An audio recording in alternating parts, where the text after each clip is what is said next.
One thing that I noticed when I did work at home care was there is not a harder working group of people than nurses. Home health nurses, they're a different group, and they're typically women. I don't want to say they're always women, but they work hard. I guess because I've been a mother. I've been a mother since I was 24. There is a caretaking element to my personality, and I think that's why I noticed that in a lot of nurses. So one thing I've learned is it's that old cliche, you have to put your oxygen mask on before you can help somebody else. Mm-hmm. And I've seen so many people, nurses, but also women in particular, they will work themselves to death. Yep. And then there's not anything left over, and it's not sustainable. It's not. And COVID annihilated so many of us. Yes. I mean, there was already burnout.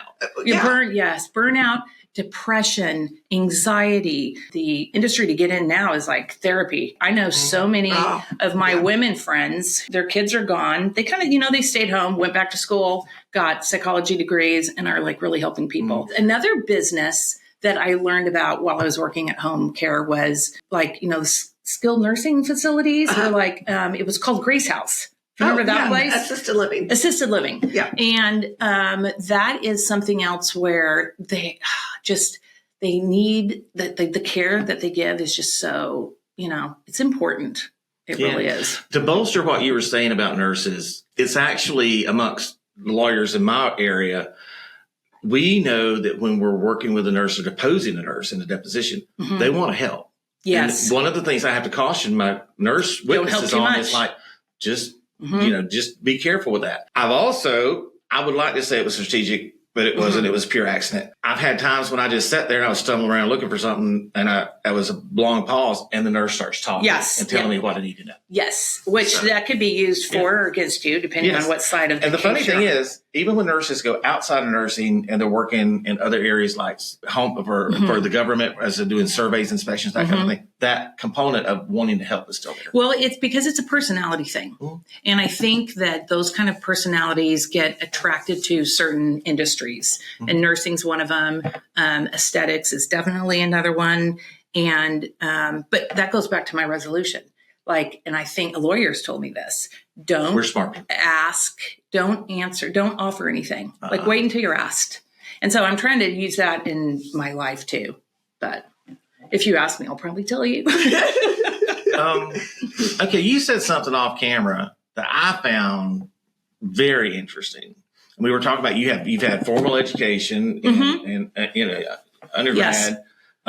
You taught for a while. Yeah, taught just 1 year, but I learned a lot in that year. 7th grade. Okay. English. Oh, bless your heart. I don't mean that in a bad way. No. But and then so you did that. Then you worked for Kodak. And I started out. I graduated high school. You developed pictures in 1986. I wanted to be a photographer. And I wanted to move to New York City when I was 18 and go be a photojournalist.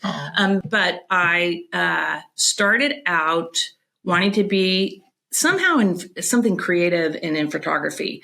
And so where I was born and raised in Phoenix, there was a job. It was called Colorcraft. And it was just a little photo lab. This is before they all merged together to become Kodak bought a bunch of labs and then turned them into, one big company. But I started out there, worked there for 3 years, and then I went back to college. I had my daughter at 24, and I wanted to do something that would be, that would be workable with being a mother. And so a teacher, and my mom and sister are teachers too. So I did that. But then my ex-husband got transferred a lot. So I only could teach 1 year. And then I bounced around the country with him. And then he didn't get fired a lot, did he? No. He got actually promoted. Okay. He got promoted a lot. And when he worked for Kodak, and we moved to Houston, Dallas, California twice, Ohio twice. And so we moved 8 or 10 times over the course before 2002. 2002, we landed in Austin. A lot. It was a lot. I was an expert. The other thing about me is, even though I am late a lot, I'm extremely organized. And I was a big Martha Stewart junkie in the 90s. And when I had a whole system to move, and I could move cross country. I was good at it. Wow. And I liked doing it. So we did that, landed in Austin. And then when we landed here, I worked from 2004 to 2011 at the home health care.